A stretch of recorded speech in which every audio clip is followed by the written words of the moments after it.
So the fundamental thing that I learned from Paul Rozin is to see us as these amazing omnivores. This is part of our survival strategy, even more than other apes. We are just brilliant omnivores. And we have the omnivore's dilemma, which is we've got to be interested in all kinds of new stuff. We're not tied to any place. We can roam onto a whole new continent. So we're interested in stuff. But stuff has all kinds of toxins and microbes. So we have to be careful about that stuff. And so these motives have to be in tension. And this is actually an interesting way to understand the left-right difference. You have to have both motives. But so imagine two siblings, one of whom is set more towards trying new stuff, seeking out new stuff. And the other is a little more fearful, a little more like, whoa, no, let's not try that. Let's stay with what's tried and true. I mean, that's progressivism and conservatism. That's the origins of it. And if you look at kids' behavior at the age of 2 or 3, it does predict how they'll vote much later. Not hugely, but there is a clear prediction there. So disgust is part of a regulatory system about our engagement with the world. And whether we are just sort of out there and we seek out variety and diversity, we think diversity is just a great thing, or whether we want a little more order, structure, predictability. Conservatives are neater than progressives. If you take photos of their rooms, you can actually, the cleanliness and organization, you can predict how they vote. Disgust, it turns out, what's really cool about disgust in modern politics is if you look at all the different things that we're fighting over, especially in this country, our culture wars over, going back a few decades, sex, drugs, the flag, immigration, all of these things. I have a study with my colleagues, it was led by Sena Koleva, in which we asked all these cultural war attitudes of people, and we also had their scores on the disgust scale, but one of the foundations of morality is sanctity and purity, and it relates to disgust. What we found is that if you know what people's left-right, how they place themselves on the left-right scale, you can pretty much predict where they fall on most culture war attitudes, except for those that load on or implicate sanctity or purity. So what I mean is flag burning. Okay, do you think that people should have the right to burn the American flag or the country's flag as an expression, as a political action? What do you think? People give some answer on a 1 to 7 scale. And people on the right think, more likely to say no. People on the left, yes. People who score high on loyalty are more likely to say no. People who lower on it say yes. And that's even taking account of where they are on the left-right dimension. But here's the cool thing.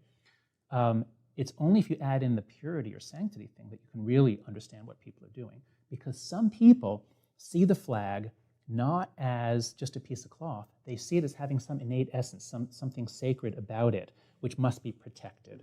And so this is true. They think of it as a unifying center. Exactly. That's right. So if there's something sacred, and this is the central piece of my work around politics and morality, is the psychology of sanctity. If you hold something sacred, then your team circles around it.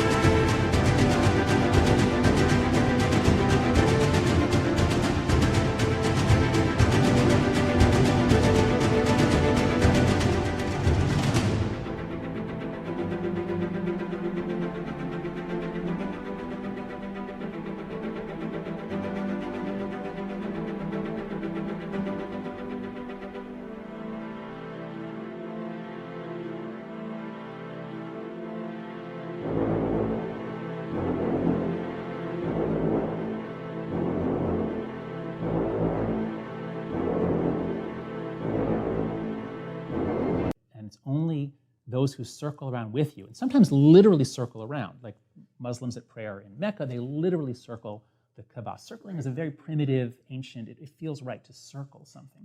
But even if you do it symbolically, or you all bow at the same time, that binds you together. Children do that with their mothers when they engage in exploratory behavior, right? Well, they use their mother as a center of the world, and children differ in the degree to which they'll move outward from their mother. So they move out until they trip over their uncertainty threshold. let's say. Oh, neat. And is it a distance? Like It's you a can measure the distance, distance? yeah. And so the more exploratory kids who are lower in negative emotion will go out farther before they come back to their mother. So the mother's a center.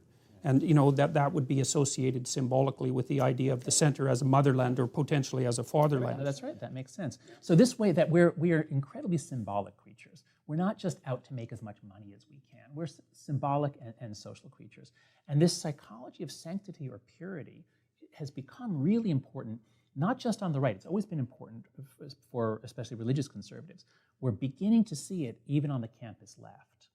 And this is why I think we see some of the odd things we see on campus, that the campus must be kept as a sacred and pure space. One of the things that really alarms me about what's happened on campus in the last couple of years is that the older idea we had that it's a place for contesting ideas, it's a zone of enormous choice, people can take what courses they want, say what they want, it's kind of a wonderful free-for-all with norms of respect. It's now becoming much more of a religious zone where the perimeter of the campus is the boundaries, and within they're blasphemy laws basically. And I really started noticing this when you look at the videos of the Middlebury protest when Charles Murray spoke at Middlebury. And as everybody knows, he was shouted down. So the students are chanting, and they're chanting in unison, and it seems like a religious revival meeting. And they're swaying, and they're saying their sacred, racist, sexist, anti-gay, Charles Murray, go away. It's like a ritual incantation. So that to define the space as safe, and it's safe in a kind of a maternal way. Not yet. So far, all that's happening is they're binding together, they're moving, and synchronous movement and call and response. So it's using a lot of tropes from religion and religious worship. But here's the cool thing: when the administrator, I forget who it is, comes on to say, "Okay, we're moving the talk," and then you hear a couple people screaming out, "Off campus! Off campus!" And he says, "To another location on campus." And there's like, "Oh, no. Because, look, no one had to go to this talk. So everyone could have just stayed home. Mm-hmm. And the students did succeed in shutting down the venue, so they could have declared victory. But it's not a full victory unless he is physically off the campus. We can't have him speaking on campus because that defiles us, that pollutes us. We must shut that down." And that's where I started saying, wow, this is like full-blown psychology.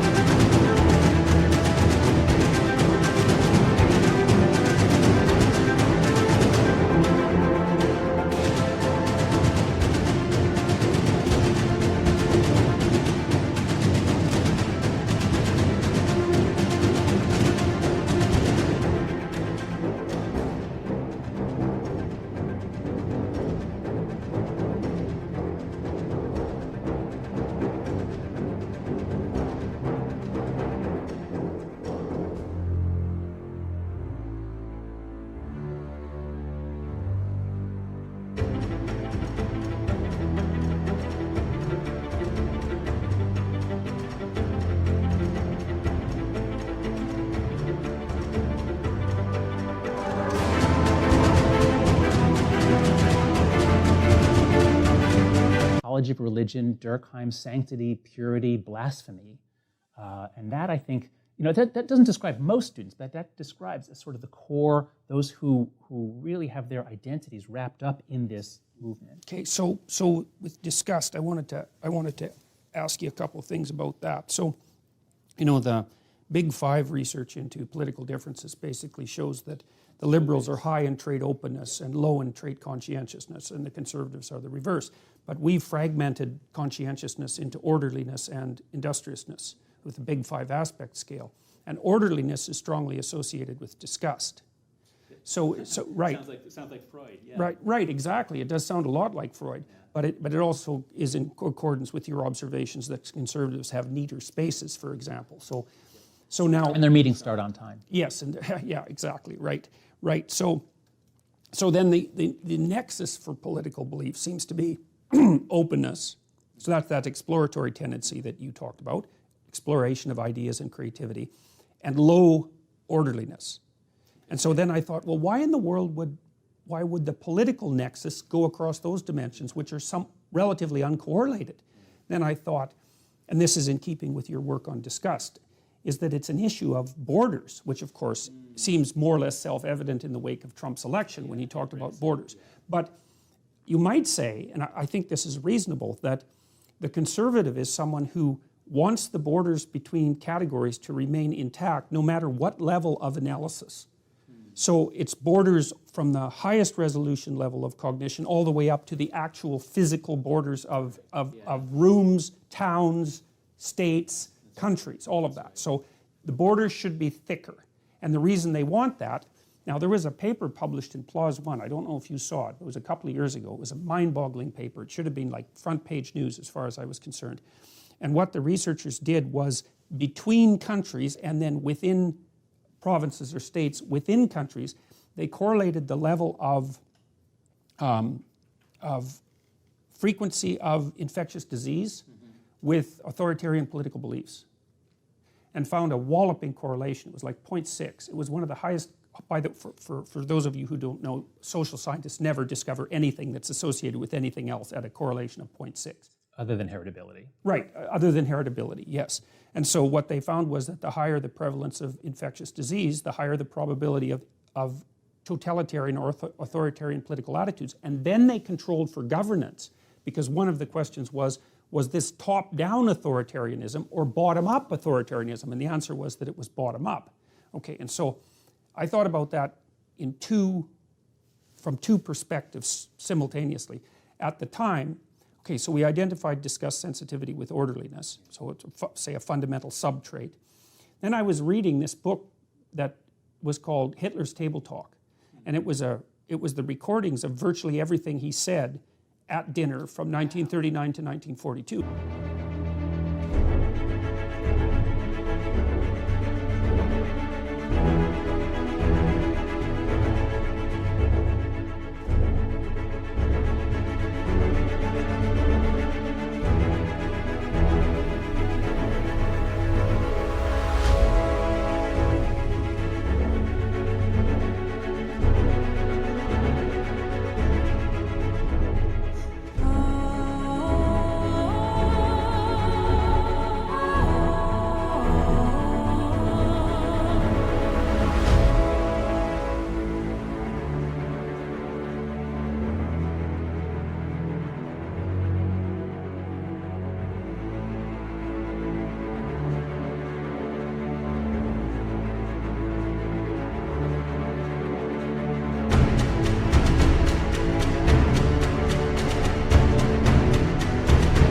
Yeah, so it's a spontaneous utterance, say, and it's full of discussions about Jews and gypsies and all the people he tormented, but what's really interesting is all the language is disgust. It's not fear. So Hitler's basic metaphor was that the Aryan race and country was a pure body, and that it was assaulted by parasites, right? And then I remembered what happened to the Native Americans when the Europeans showed up and shook hands. What happened was that 95% of them were dead within 50 years, right, because of smallpox and measles. And so that border issue that separates conservatives from liberals, let's say, is the conservatives say the novel is potentially contaminating. It's not so much that it's dangerous, that's different, that's fear, it's contaminating. And the liberals say, hold on a minute, if you make the borders too thick, then information can't pass through. Exactly. So that's the omnivore's dilemma right there. Right. Right, and then since we have a biological architecture on which our cognitive platforms are erected, we have the same attitude towards abstract information, which would be ideas, that we do to things like food or illness. Right, right, and so we can think of an invading idea or a polluting idea or a contaminating idea. That's right. I'm a big fan of George Lakoff, metaphors we live by, that we use our bodily schemata to think about abstract things like politics and like what our policies should be about borders and immigration. There's a Canadian psychologist, Mark Schaller. He and his colleagues have developed what they call an account of the behavioral immune system. Yeah, right. That we don't just try to, microbes killed probably many more of our ancestors than did lions and tigers and bears. And so whoever can keep themselves and their children from being exposed to fatal illnesses wins the evolutionary game. And so a lot of that is judging carefully about people. Is he dangerous? Is she dangerous? And that's both for sexuality.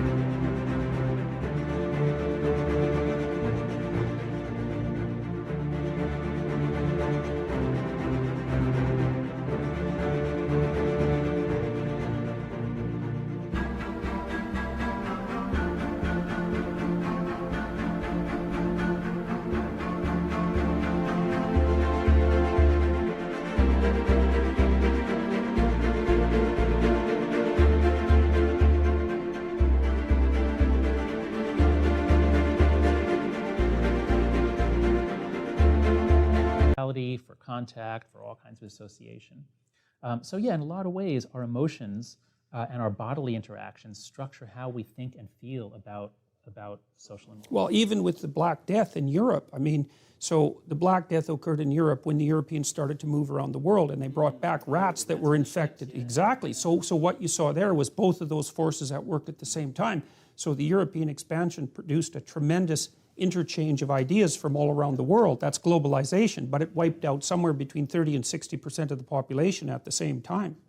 So wouldn't it be good if in every society or every organization we had some people who specialized in saying, hey, what are the opportunities? And then we had other people who specialized in saying, well, but what are the risks? And it just so happens that a lot of people have trouble doing all that in themselves. When we have systems that are well constituted with people who have different personalities and different motives and goals, we actually can get better outcomes. We can have a discussion between them.